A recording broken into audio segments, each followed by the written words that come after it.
Welcome to video 4 on using iTrain. My name is Bob. In the previous video we used the interface editor to create an interface for our command station, and then we used iTrain to connect to it and to turn on track power to our layout. In this video we'll create some locos and then manually control them with the iTrain throttles.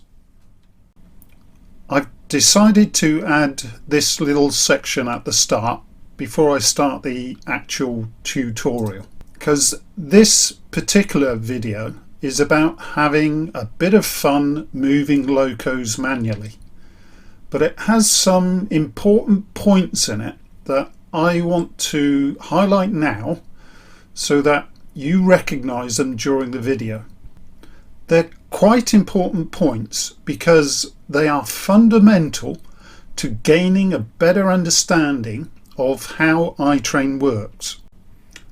iTrain is based on a concept that it calls trains, and you create trains that are made up of locomotives and wagons, and then iTrain uses trains to perform the automated control of your locomotives and wagons.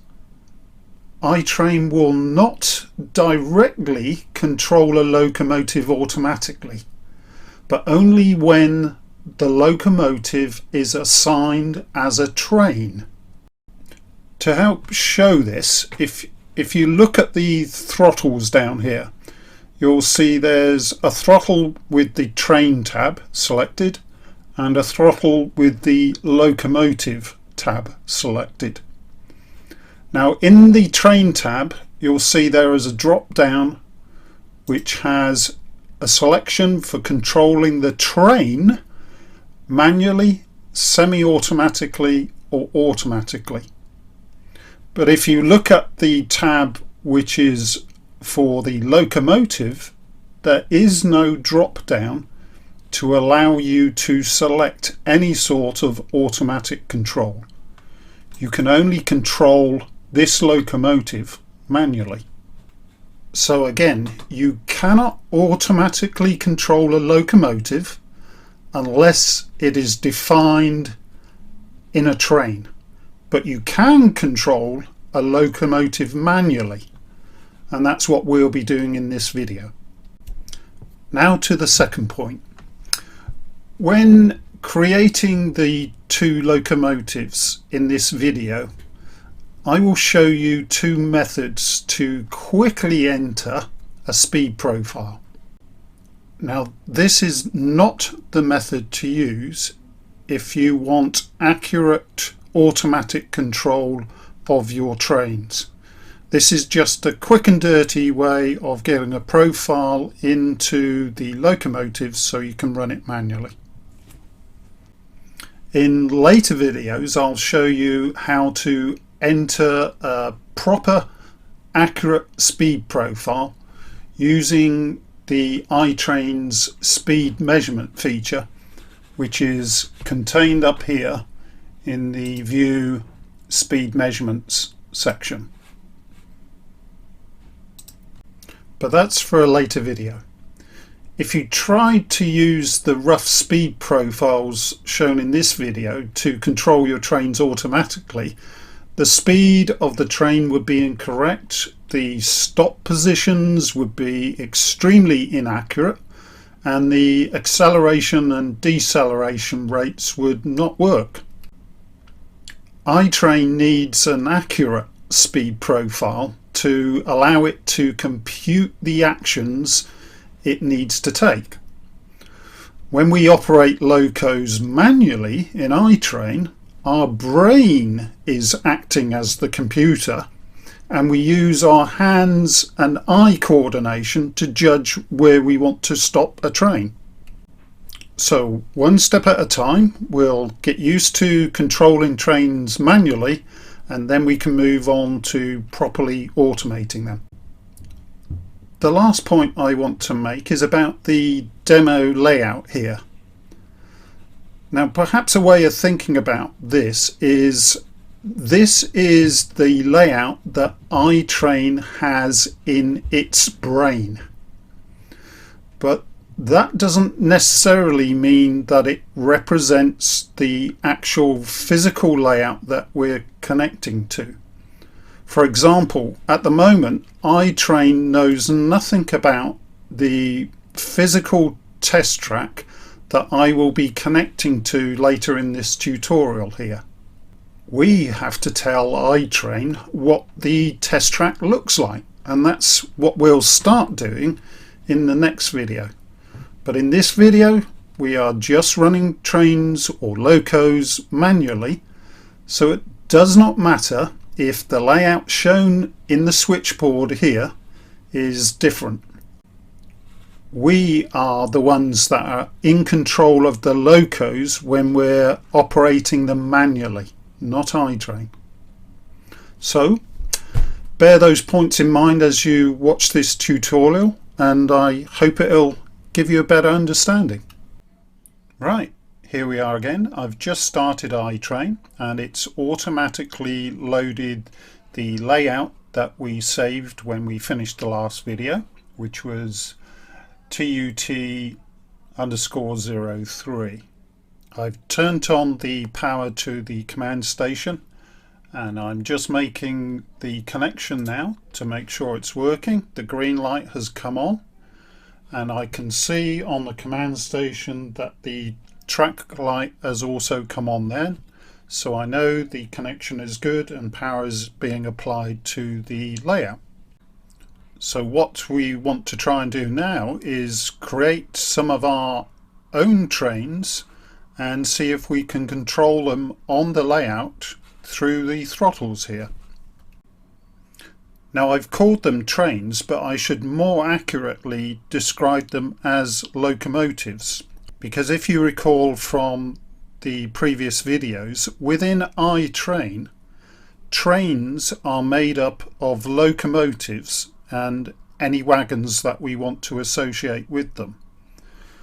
So to create a train in iTrain, you need to have locomotives. So what we will actually be doing today is creating locomotives which we can later assign to trains that we create. I hope that makes sense. If not, I'm sure it will become clear as we go along here.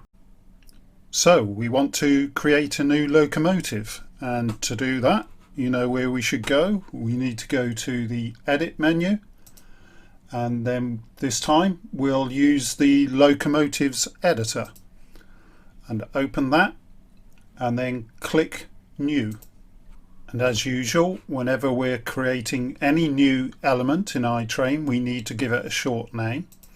Now the running number of the class 33 diesel that I have is D6510, so that is the running number, or that is the name that I'm going to give this locomotive, and I can give it a longer description as well, which will be Hellion class 33. The loco type is diesel. You can see you have steam, electric, miscellaneous. It will be a diesel. I know I've already measured the length from buffer to buffer, and that is 20.5 centimeters. The decoder that is fitted to it is actually a DCC 126 step. So I will click on that, and the interface, as you already know, is a DR5000, and the CV address of the loco is 5. There is absolutely no problem in putting long addresses in here as well if you use those, so 4-digit addresses are completely fine too. And then we have the tabs down the bottom here. If we start with the image, so we can put an image of our loco in here if we want, and why not? Let's do it. I've actually created an image in a file called UK in the locos, and click on that, And there we have the image. Now in future videos we will do a proper speed profile for our engines, but for this this quick setup we're just going to put in 2 points. So we'll put a speed in at step 1, so we'll double click in here and then we'll give this a speed of 1 mile per hour at step 1, and then we'll go down and scroll down to the very bottom to step 126, where we'll give it the maximum speed and we'll make that 70 miles per hour. And then if we click away from the box, you'll see that we now have a linear speed profile shown. The Functions tab and the Configuration tab we'll leave for another video.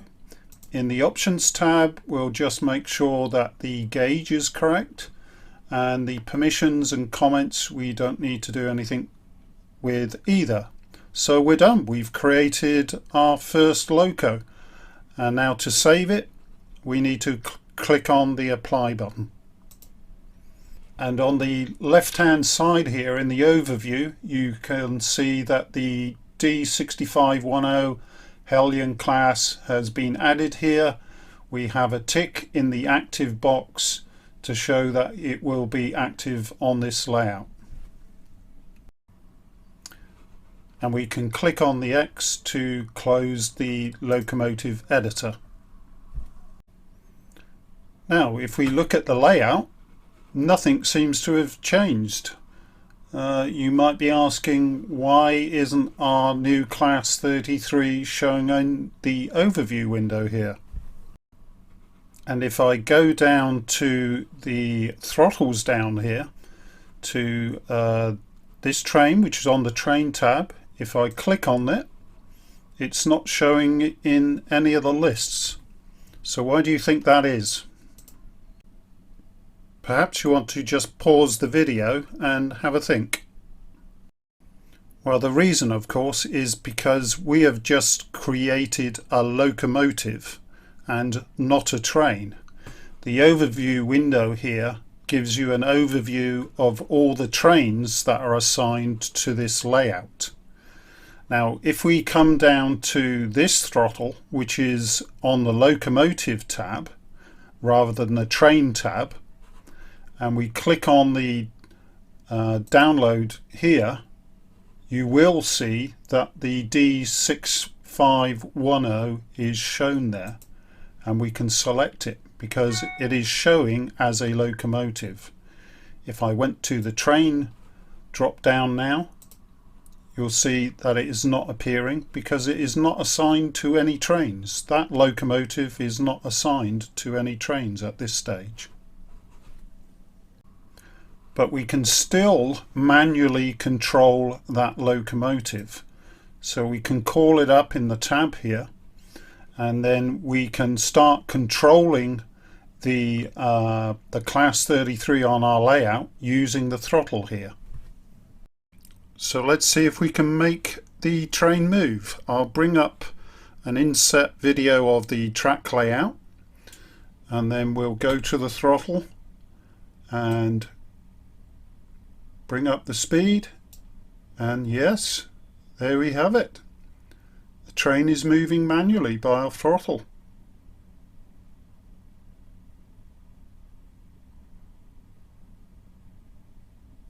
And then we can bring it back down to 0 again to stop.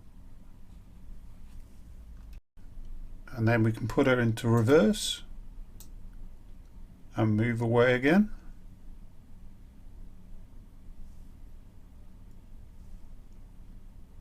Let it go across the points and then bring her to stop again. Perfect. What fun that was.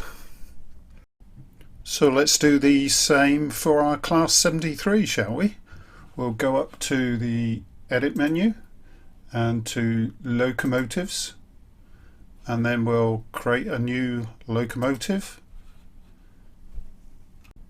It has a running number of 73107, so we'll use that for the name, 73107. And this is a Hornby class 73, and it's a diesel, and it's a slightly longer train. This one, it's 21.5 centimeters. It's the same DCC 126 step decoder.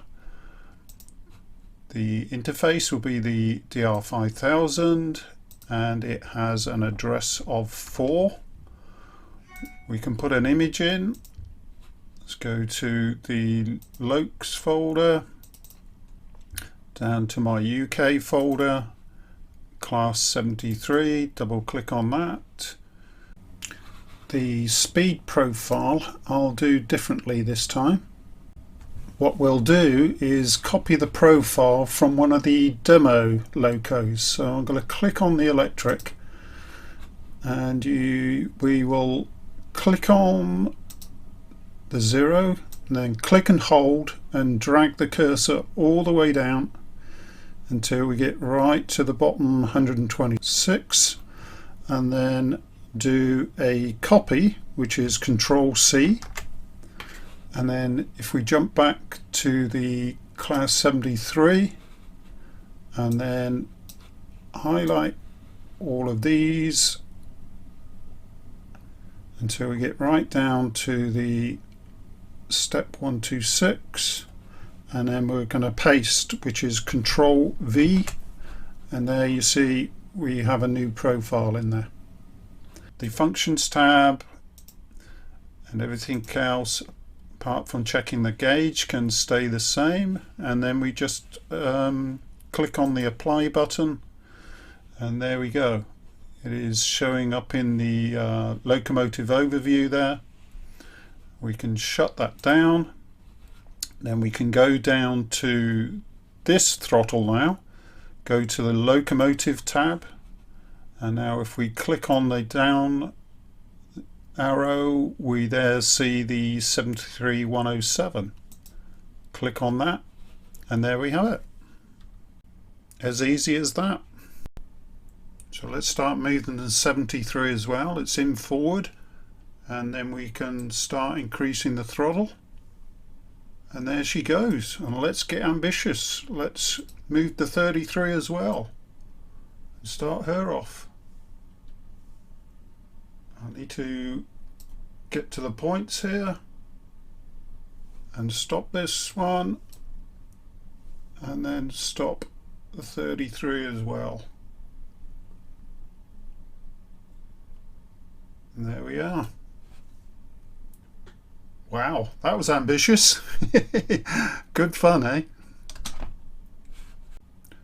Well, there you have it. Moving trains manually on your layout in iTrain. That was a lot of fun, but you can see by the video I'm in desperate need of a way of using iTrain to switch my points, and that will be the subject of the next video when we start looking at the switchboard and creating our own layout. And in a future video I'll also show you how to assign the locomotives that you've created to trains. And the last thing we should do before we finish is to make sure we save this as tutorial number 4. So up to File and Save As, and then I've already done it, but tutorial 04, and OK. See you in the next video. Thanks for watching.